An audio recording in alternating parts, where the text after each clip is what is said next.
1815 সাল। যুদ্ধের ধোঁয়ায় ঢেকে থাকা ইউরোপ তখন ক্লান্ত, ভাঙা শহর আর অনিশ্চয়তার মধ্যে দিশেহারা। নেপোলিয়নের পতনের পর সবাই ভাবছে এবার কি হবে। ঠিক সেই সময় নিঃশব্দে উঠে আসেন এক মানুষ, ক্লেমেন্স ভন মেটারনিখ। তিনি ছিলেন অস্ট্রিয়ার পররাষ্ট্রমন্ত্রী, কিন্তু তার প্রভাব ছিল পুরো ইউরোপ জুড়ে। যখন রাজারা ভয় পাচ্ছিলেন আবার বিপ্লব শুরু হবে, তখন মেটারনিখ তাদের আশ্বাস দিলেন তিনি ইউরোপকে আবার স্থির করে তুলবেন। ভিয়েনায় এক বিশাল সভা বসল, ভিয়েনা কংগ্রেস। সেখানে ইউরোপের বড় বড় শক্তি একত্রিত হল। মেটারনিখ ধীরে ধীরে তাদের বোঝালেন শান্তি আনতে হলে দরকার কঠোর নিয়ন্ত্রণ, দরকার রাজতন্ত্রের শক্তি। তার পরিকল্পনা স্পষ্ট ছিল, রাজতন্ত্রকে রক্ষা করতে হবে, বিপ্লবকে দমন করতে হবে, আর ইউরোপে শক্তির ভারসাম্য বজায় রাখতে হবে।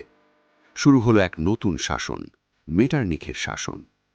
সংবাদপত্রে কঠোর নিয়ন্ত্রণ বসানো হলো, বিশ্ববিদ্যালয়গুলোতে নজরদারি বাড়ানো হলো।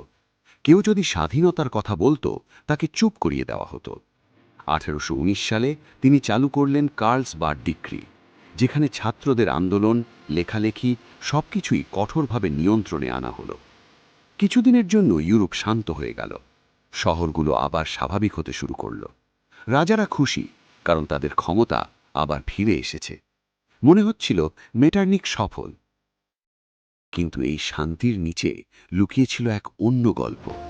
মানুষের মনে স্বাধীনতার আগুন নিভে যায়নি, তারা চুপ ছিল, কিন্তু ভুলে যায়নি। ফ্রান্স, জার্মানি, ইটালি সব জায়গায় ধীরে ধীরে জমতে লাগলো ক্ষোভ। অবশেষে 1848 সাল এলো। হঠাৎ করেই সেই নীরবতা ভেঙে গেল। রাস্তায় নেমে এলো মানুষ। তারা চিৎকার করে উঠল, স্বাধীনতা চাই, অধিকার চাই। ইউরোপ জুড়ে ছড়িয়ে পড়ল একের পর এক বিপ্লব, 1848 সালের ইউরোপীয় বিপ্লব। এই ঝড়ের সামনে মেটারনিখ আর টিকতে পারলেন না। যে মানুষ এতদিন ইউরোপকে নিয়ন্ত্রণ করছিলেন, তাকেই পালাতে হলো নিজের দেশ ছেড়ে। এভাবেই শেষ হলো তার তৈরি সেই শক্তিশালী ব্যবস্থা।